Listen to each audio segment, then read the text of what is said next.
Welcome back to the She Really Gets It podcast. I'm Stefanie Rhodes, health educator and reformed public health professional. And in this week's episode, we'll be discussing Wimpy White Boy Syndrome and how racial bias creeps into healthcare. One of the goals of this podcast is to address how bias and inequity are created and how they're sustained in healthcare. So, if you've ever spent quality time in a hospital or ever worked in a hospital, you would know that there are just certain terms that providers use that you might use that the general public is not aware of. Some of them, even though I've worked in the healthcare system, I'm not aware of because I never worked in that area. I might have worked in infectious disease, but I have no idea what happens in a NICU. I have no idea what happens in obstetrics, period. So I want to talk about all the ways in which bias creeps in that we're just not aware of because how could we be? But in order to really start tackling racial bias, in order to start tackling inequities and health disparities, as they are currently called, we have to know where it comes from. We have to know all of the ways in which it creeps in. So if you've ever spent quality time in a NICU, if you've ever spent quality time in rather the neonatal intensive care unit, you may have heard this particular term thrown around. And that term is Wimpy White Boy Syndrome. Myself, like many people, I was not aware of that term because how could I be? And once I heard that term, I thought, sounds like racial bias to me. Sounds like gender bias to me, but I don't know. So I wanted to know more. Is this a real diagnosis?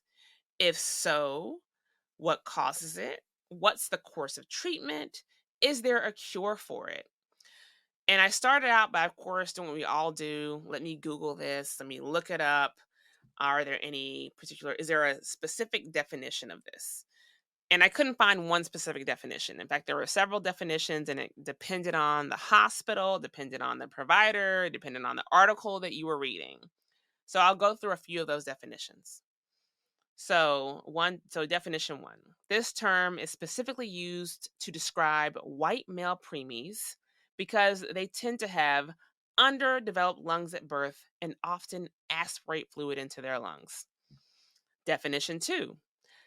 A neonatal white boy with adjusted gestational age of 35 to 40 weeks who is failing to achieve the developmental landmarks of weaning to an open crib and or not taking all of his oral feeds as expected. And the third, which isn't really a definition, it's just an anecdote. Mostly NICU staff will diagnose a baby with wimpy white boy syndrome if he is failing to improve in the absence of other obvious medical conditions. So, by definition, wimpy white boy syndrome is not an official diagnosis, right? So, why does this exist? Well, the term exists in comparison to every other group of babies, right? That's why it's only wimpy white boys. It's not wimpy Asian girls. It's not wimpy black girls or black boys, wimpy indigenous boys. No, it's wimpy white boys. So I tried to dig a little deeper. Are there any data? Are there any stats to support this belief that premature white baby boys fare worse than every other group and therefore need more care and more time in the NICU? Because that's what I learned is that they do spend more time in the NICU, but is that necessary or is that rooted in racial and gender bias? So, when I looked for studies, and I assumed that if you're using this terminology, there must be multiple studies to back it up. So, when it came to studies that showed that white boys in particular spend more time, not just anecdotal evidence of this doctor observed it, this nurse observed it, I found a singular study that was able to link by race and gender. And this study came out of the University of Florida. And this study did show that Black female preemies were nearly twice as likely to survive their first year as white male preemies. But even that study found that gender was a greater determination of survival in the first year. So, of course, I looked for more facts. What are the other facts, right? Like, I wanted to know more about race, more about gender, so I can come to a better conclusion. So here goes some facts. Fact number one: female preemies of any race always do better than their male counterparts. Period. For some reason, and I don't think there's even a specific, no one really knows why, male preemies simply have more respiratory elements than their female counterparts and just spend more time in the NICU. And this has been repeatedly demonstrated, right? Study after study. If you go to the CDC website, you'll find that study after study does show this. Black infants, and this is according to the March of Dimes, have the highest rate of premature birth at 14.2%, followed by Native Americans at 11.2%. However, white and Asian infants have the lowest rate of preterm birth or premature birth. Black infants have the highest infant mortality rate, followed by Native Hawaiians and Pacific Islanders, and the lowest mortality rates are among white and Asian infants. Now, want you to keep in mind the top two causes of infant mortality, because infant mortality doesn't necessarily mean that premature birth was the cause. However, the top two causes of infant mortality are birth defects and premature birth, right? And the highest infant mortality rate it was still among blacks, not among whites, and not in particular among white males, but not among whites, period. Another fact, and I think this points to, how this belief system might influence care. Because when we call it confirmation bias, you believe something, and when there's anything that confirms it, you act out in a way, right, based on that confirmation, based on that bias. So, black preemies, right, even though black infants have the highest mortality rate, are more likely to have the highest term of preterm birth, black preemies actually receive less aggressive care than their white preemies. One way in which that plays out is that they receive less steroid treatment for lung development. They also develop more infections due to careless hospital handling. Black girls in particular are seen as particularly strong. I went through Reddit, I went through Google to learn more about this, and I kept hearing that, black female preemies are the strongest. And that was the terminology that kept coming up. They're the strongest. Um, However, in reality, like I said before, female preemies of every race do better than their male counterparts. There are lots of, like, beliefs and studies that have gone into that. They don't know one particular reason. There are, like, things that a few conclusions they've come to, but female preemies, period, develop faster of every race and get out of the NICU faster than males. Point blank, period.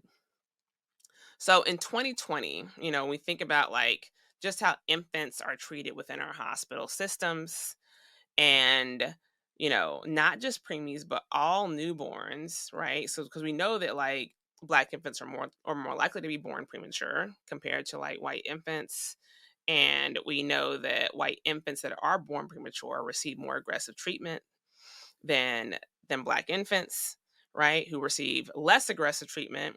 So in 2020, researchers from the University of Minnesota found that black newborns, so that's all black newborns, not just preemies, that their in hospital death rate is a third lower when black newborns are cared for by black physicians rather than white physicians. Now, black newborns overall have a higher in hospital death rate than white newborns. And while this reduces it, having a black provider, a black physician for that newborn reduced it by a third, of course, it didn't eliminate it. Because when we think about institutional racism, it's not just about having black providers, it's an entire system in place. So I could have a black provider, right, and still die unnecessarily within a health system. An infant can have a black provider, a black infant can have a black provider and still die within that system. But it is still an essential component, right? And what I want all of y'all to get from this is that all of the components matter. All of the pieces fit together. The education that our providers receive is important. The race of the providers is important.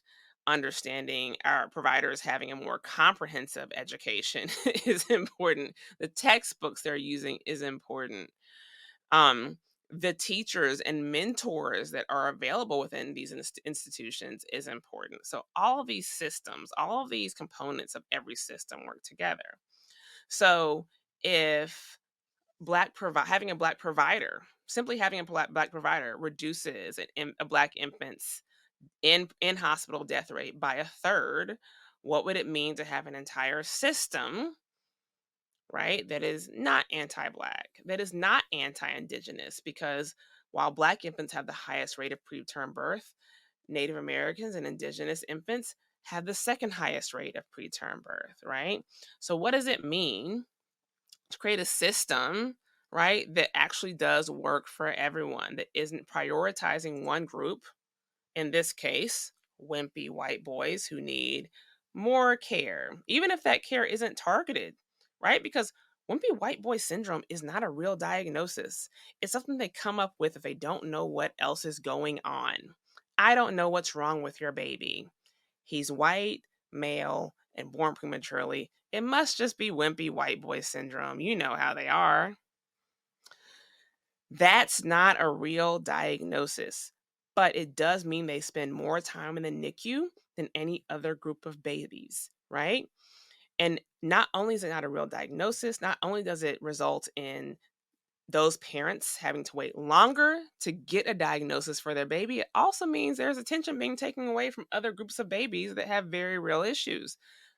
Other groups of babies that maybe are seen as really strong, because when I looked up terminology around Black female preemies, I kept seeing the same thing over and over again. Whether I was looking at an official study from the University of Florida or Harvard or Stanford or just Reddit, the same things. Black black female babies are just stronger. They're super strong. They don't need any help. They don't need any assistance. And then it plays out in the type of care they receive, right? You see the aggressiveness of care being dictated by race and gender. So if we look at overall, we look at Black babies' infant mortality rate, they're seen as super strong and able to survive anything, but somehow they have the highest infant mortality rate and the highest rates of premature birth. And yet they receive the least aggressive care in hospitals. They receive more careless handling in hospitals. And you have prematurely born white babies, right? Who have the lowest infant mortality rates, right? The lowest rates of premature birth. And yet they receive the most aggressive care, right? They receive the most gentle care. They are treated as delicate creatures, which they are, but all babies are delicate creatures, right? So, where do we go from here? To me, this faux diagnosis, and it is a faux diagnosis, it's not a real diagnosis. There's no diagnosis code for wimpy white boy syndrome. Every diagnosis you're going to have in a clinic or hospital, of course, has a diagnosis code. There's no diagnosis code for this, right? Because it's not real. What it sounds like to me is an excuse to give white babies, and in this case, white male babies, more attention and an overall higher standard of care, because that's how unjust systems work. There's always going to be some justification for what's happening, because racism is very mundane. It's very mundane. It's every day. It's a simple comment that kind of gets around wimpy white boy syndrome. That's probably what it is, because we don't know what it is. We're not going to figure out what it is. We're going to keep using this terminology that allows us and justifies us treating babies differently based on their race and based on their gender, right? And then there are things that are harder to measure, right? It's harder to measure, how often a nurse might sing to a baby in the NICU, a white baby compared to an Asian baby, compared to an indigenous baby, compared to a Black baby.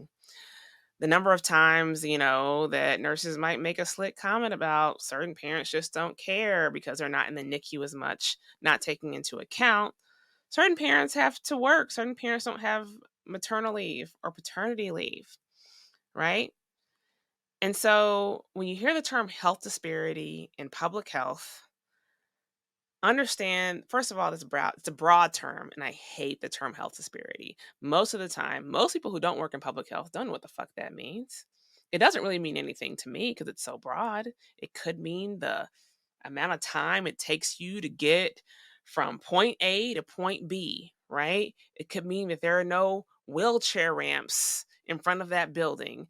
It could mean that, the bus takes 20 minutes longer to reach this stop on this side of town versus that side of town. Health disparities are really broad, right? It can mean the distance it takes you to get to a drugstore, to get to a clinic, to get to a hospital.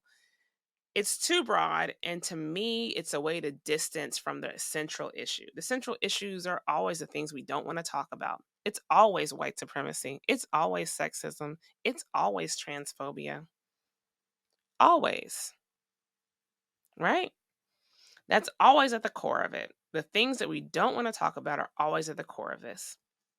So when you hear the term health disparity in public health, no, that's just an outcome, right? That's just the symptom of a much bigger disease. So in order to actually get rid of that outcome, make change that outcome rather, we have to talk about how that disparity, I hate the term, but how that disparity was created. We enact it every day. And so it's often practices and terminology like wimpy white boys that get thrown around with reckless abandon to justify any number of fucked up practices in healthcare, right? So this is what I want from you, the audience. I want you to question your providers. If they use a term like that, question them. Say, what does that mean? That's not a real diagnosis. Is there a diagnosis code for that? There's not. Find a diagnosis, do the test, do the diagnostics. What are the standard operating procedures when this occurs? If my baby is not developing properly and is aspirating fluid, what are the standard operating procedures? What tests need to be run? What do we do next? You can't just throw that out there and say, wimpy white boys. That's not real. So, the relationship between you and your provider, understand this, it's a partnership. It's not them dictating things down to you. Y'all work together.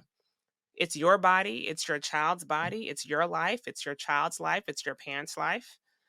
And if you're a provider, I want y'all to start interrogating your education because you should have been learning about racism in medical school and nursing school. You should have been learning about the history of it and the creation of your textbooks. Why does my textbook say that Black people have thicker skin? I understand that textbooks all come from one central place and you can't necessarily change a textbook as a teacher or as a student. But part of your discussion should be, why is this wrong? Why is this not true?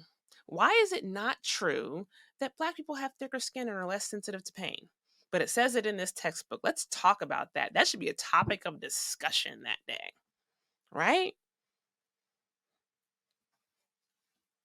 So I want you to interrogate the education. I want you to interrogate your mentors, interrogate your professors, interrogate your textbooks. And if you are a provider, if you're a researcher, and you have more insight on this particular topic, I would love to learn more. I know that I'm always learning, just as we always are. And as a health educator, I always want to set a great example and understand that I'm always learning. I want to know more. So if you have more insight on this particular topic, please shoot me an email at shereallygetsit@gmail.com. And to close out this episode, I want to thank you all for listening. And please write in about any questions, comments, or concerns. And if you think you really get it, please send in some answers. Be sure to follow She Really Gets It on YouTube, Spotify, Amazon Music, Apple Podcasts, and wherever else podcasts are found.